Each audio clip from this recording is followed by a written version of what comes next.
Šį rytą gyvūnų pasaulyje kalbėsime apie konservuotą maistą. Ar galime tokį maistą pasiimti į kelionę arba eidami pasivaikščioti? Ir kas atsitiktų, jeigu tą konservuotą maistą įsidėtume į kišenę?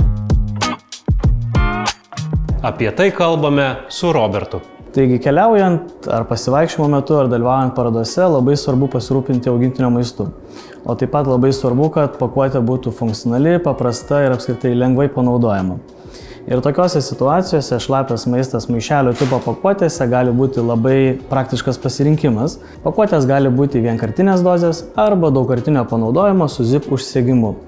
Tuo tarpu vienkartinės pakuotės gali būti naudojamas tik vieną kartą, bet jos yra labai patogios, kadangi lengvai telpa į kišenę, yra lengvos, mažos, o panaudojus labai paprasta utilizuoti. Vis dėlto daugkartinio naudojimo zip pakuotės suteikia galimybę maistą porcijuoti. O išspaudus reikiamą porciją, pakuotę sandariai uždaryti, higieniškai uždaryti svarbiausia. Taip pat pakuotė, kuri turi zip užsegimą, suteikia papildomą patogumą. Kadangi pakuotę pradarius, išspaudus reikiamą porciją, ją galima sandariai ir higieniškai uždaryti, taip yra išsaugomas produkto funkcinės savybės, maistinės savybės bei skoninės savybės. Ar šitos pakuotės su zip funkcija yra naujiena rinkoje ir kuo jos skiriasi, tarkim, galima pasimti ir tą pačią skardinę ir uždaryti ar susidėti į celofaninį maišelį? Tai yra naujiena. Pakuotė su zip užsegimu yra inovacija pasauliniu mastu. Šią inovaciją mes diegiame galvodami apie vartotojo kasdienybę, kaip ją supaprastinti.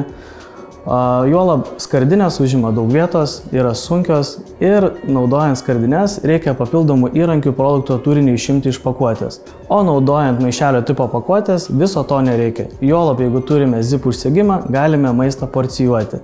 Tai kalbant apie vartotojo kasdienybę, maišelio tipas yra patogesnis, praktiškesnis įvairiose gyvenimiškose situacijose. Ar mes keliaujame, ar dalyvaujame parodoje, ar tiesiog vaikštome, o galbūt namuose, mums tai taupo vietą ir yra daug praktiškesnis pasirinkimas.